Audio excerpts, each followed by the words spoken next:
What up, Hyperchange? Welcome to another episode. I've got Alex here, Hyperchange's crypto advisor. Been a while since we posted any sort of content on Bitcoin, the blockchain, or crypto, so thought it'd be an awesome time to have Alex on.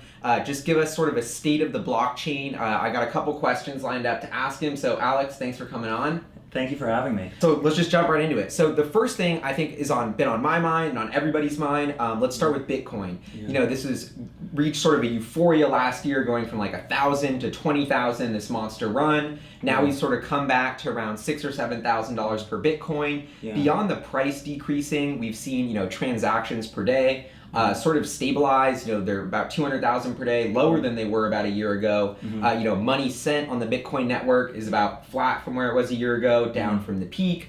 So, is this just sort of a normal consolidation in Bitcoin and the blockchain? I'm just sort of curious to get your high level thoughts on Bitcoin, which is like sort of, the beacon of the whole crypto space. Yeah, absolutely. I think that people are really starting to change their minds. There was some talk in the past about altcoins being able to sort of overtake Bitcoin or potentially be bigger than Bitcoin, but I think that what we're starting to see now is that Bitcoin is its own beast, and then you have sort of everything else operates on like a separate market. So if you just take a look at Bitcoin right now, I think from a fundamentals perspective, Bitcoin is doing fantastically well, simply because it's surviving. There are more people that are learning about it, getting onboarded with it. And so when you say, are you looking at stats? Is that a gut feeling when you say more people? Because that's like the metrics that I'm really trying to track and think about. Like, can we track how many wallets are being opened? Because every metric that I'm looking at looks like the Bitcoin ecosystem is slowing, but maybe I'm not looking at it. Yeah, I think you're completely right. It's definitely more of sort of a gut feeling.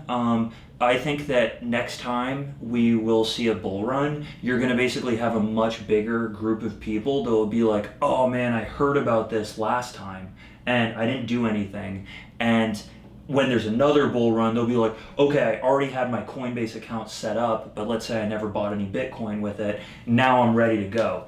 And I think that's especially true on the institutional level. Mm-hmm. So I don't know if you heard about Coinbase custody, but this is one of the biggest issues with institutional involvement with crypto is like actually like holding this stuff. Mm-hmm. So if you're a huge bank or a hedge fund or a pension fund, you can't hold Bitcoin in just like a simple wallet in your office because a rogue employee could literally just take it and steal it. Yeah, huge liability. Yeah, so there's huge liability and compliance issues associated with this. So if you look at sort of the work that Coinbase is doing with Coinbase custody and how they can hold the crypto for sort of fund managers, I think that that's the equivalent of in the way that retail investors have the Coinbase app installed on their phone. Coinbase custody is going to become that for institutional investors. Interesting. So it sounds like behind the scenes, sort of these big crypto companies, Coinbase has been there from the start, are still pushing forward. Absolutely. The industry is moving forward. Part of what my understanding is, and part of this pullback in Bitcoin is there was so much of the money moving in was speculation, not, using Bitcoin for its utility, because Bitcoin as a store of value, is the only, I would say, crypto thing that actually like works in the real world, maybe other than like CryptoKitties or a couple games. Like Bitcoin is a real, whether you think it's a bad store of value or not, like it is used for that in the real world. Yeah, it hasn't been hacked. And I think like, sort of to sum it up, like the 20,000 was maybe like 90% of people buying and trading every day were speculators. And now, even though the transaction volume are half, maybe the people using it for utility is increasing, but the speculation and trading is going down. So it looks like Bitcoin has less traction when really what matters, it being used for utility, is actually increasing. Definitely. And so, moving on, some really interesting, let's talk about Ethereum a little. That's also something that's pulled back significantly. The network, the transactions per day are actually down a lot, although gas used per day, which takes into account the complexity of transactions, is going up. So I'm curious, on a high level, you've been very bullish on Ethereum as sort of this digital oil, decentralized computer. Do you still think that vision is in play? Are you still as excited about Ethereum? Well, I mean, I am starting to personally get a little bit turned off with Ethereum. Okay. Simply because I think that the A lot of people are building on it, yes. There's a lot of programmers. So if you look at the fundamentals of how many people are downloading the development kit of Ethereum, how many smart contracts are being deployed, how many new ideas are getting put on the blockchain, there are lots of them. And you know what? We're like early 90s internet type thing. Once there's one big idea, once somebody finds a way to create a really profitable business on this thing. The first killer dApp. The killer dApp. The dApp that you want to use. You're not using it because it's in crypto. You're using it because it solves a legitimate problem. I think once we see one of those, then that can absolutely launch the network to a level that is way beyond what any of us imagined. I guess personally, I'm losing a little bit of interest in Ethereum and getting more interested in Ethereum Classic. So full disclosure, I'm currently long Ethereum Classic and Ethereum, but I'm starting to shift more of my funds into Ethereum Classic. And my reasoning is that if someone were to create a really big decentralized app on Ethereum, well, they can easily just port it over to Ethereum Classic. And with Ethereum Classic, you get this added sort of security that it's never been forked. Yeah, let's talk about that. Yeah. So a little history lesson, and you're gonna have to correct me on this. Ethereum and Ethereum Classic were originally like the same Ethereum blockchain, and then maybe 2 years ago at this point, there was something called the DAO hack, and basically there was a hack of a massive amount of Ethereum. Maybe you could fill us in on the details, but basically there was a big fork in the community. Vitalik Buterin and some of the core Ethereum people decided to reverse that transaction, fork the blockchain. So Ethereum Classic basically said, well, if it happens on the blockchain, it happens. We can't mess with it. Whatever's stolen got stolen. And so then that new block, or that stayed Ethereum Classic, and then we had a fork of Ethereum, which is the main one that everybody knows, actually wasn't the original Ethereum. So I don't know, did I explain that? Yeah, that actually explains it perfectly. So the reason why I'm so bullish on Ethereum Classic is because I thought, this was my personal view, that Ethereum Classic was going to be a pain in the ass to develop on, that it's sort of out there, it wouldn't work. It felt like it got abandoned almost. Yeah, it felt like an abandoned project. Yeah. But personally, over the past month, I've started really developing decentralized apps, and I've taken decentralized apps that exist on Ethereum and just deployed them on Ethereum Classic to sort of see what happens. And you know what? Not only do they work better than Ethereum from a user's perspective because the gas fees are a lot lower. Because just the network's less clogged. The network's less clogged.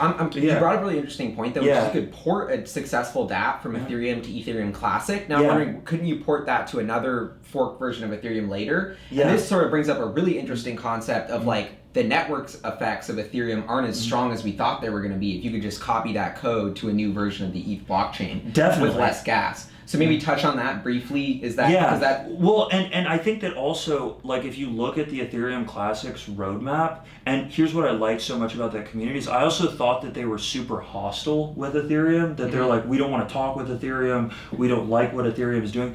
No, actually the reality is completely different. They're saying, we think that Ethereum, the original, or Ethereum Classic and then Ethereum are both really amazing projects that have very different sort of scaling strategies. And right now they're working on bridge software, which can make it very easy to go between the Ethereum Classic chain, which has never been changed, the Ethereum chain, which could be higher performance with the switch to proof of stake, these new things called proof of authority chains, which are no proof of work at all. It's literally just somebody says, yep, this is the right answer, and it's ridiculously fast. Interesting. But you can settle back on Ethereum Classic, which I think can become sort of the core chain. And so we're sort of migrating to a hybrid landscape where once you have interoperability within blockchains, you can leverage different blockchains for what they're good at. Exactly. And so that is a really fascinating approach of like, okay, we're going to and that would that just be into Ethereum, or could I integrate the Bitcoin blockchain with an Ethereum blockchain, or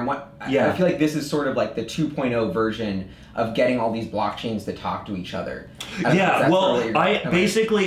completely right. So the way that my view has changed over the past 3 months is I basically used to be pretty ETH maximalist in terms of blockchains. I thought that ETH was going to be it for like everything. not even ETH Classic, just Not even ETH Classic, metallic, just pure Ethereum. Okay. But the more and more I'm sort of seeing how technical reality is shaping, I think that we're going to enter this really multi-chain world where you have different applications. EOS launched recently.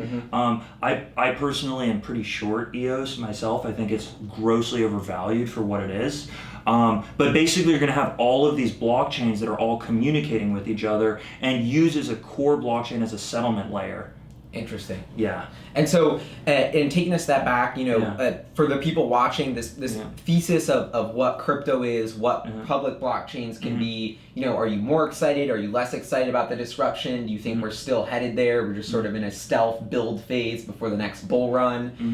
What do you think of the whole space? Absolutely excited. I mean, I used to check coin market cap every day to see how the market was doing.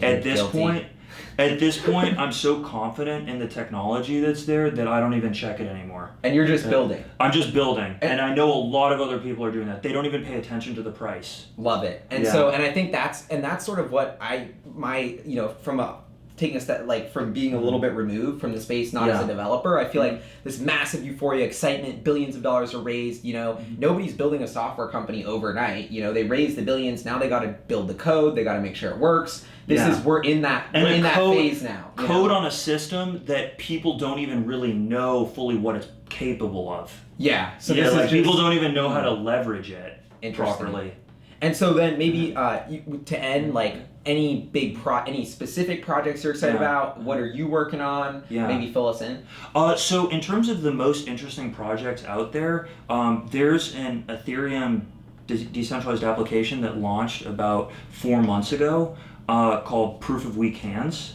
And it's sort of really like questionable. There's some people think that it is like a Ponzi scheme. Some people think that it has sort of the potential to create absolutely new economic models that were impossible pre-blockchain. So I've been personally doing sort of I fall into the latter category. I've been doing a lot of sort of theorization and just basically writing about it, how I think that this could be sort of the future for public companies, how organizations can use this to raise money. So that's what I've been working on. Interesting. And we'll link to your blog post, because I know I've read a couple of your Medium posts, like super incredibly, like all the way from like philosophy to how this blockchain works. Yeah, I think that this particular decentralized application could be sort of the killer DApp because it just enables monetary transactions in a way that were never possible in the traditional fiat system. So that I think is worth paying attention to on its own. Awesome. That's definitely a project to check out. And then do you have any like predictions to end with, or anything we should be looking for, or like, and I feel like the stat that I sort of have been looking at is like, okay, we got the price of Bitcoin and Ethereum, then we have the transactions per day on those networks, the gas used on the Ethereum network. Those are still the stats I'm watching. Any new stats I should be watching? Any predictions on those Basically, stats? My prediction is that when we see a run-up in Bitcoin or cryptocurrency in general, I think it's going to go incredibly high, incredibly quickly. Like another bull run is coming? And yes. You think it will be faster than the last I think it will be, because now you'll have institutions that literally are a phone call away from being able to purchase a lot of this.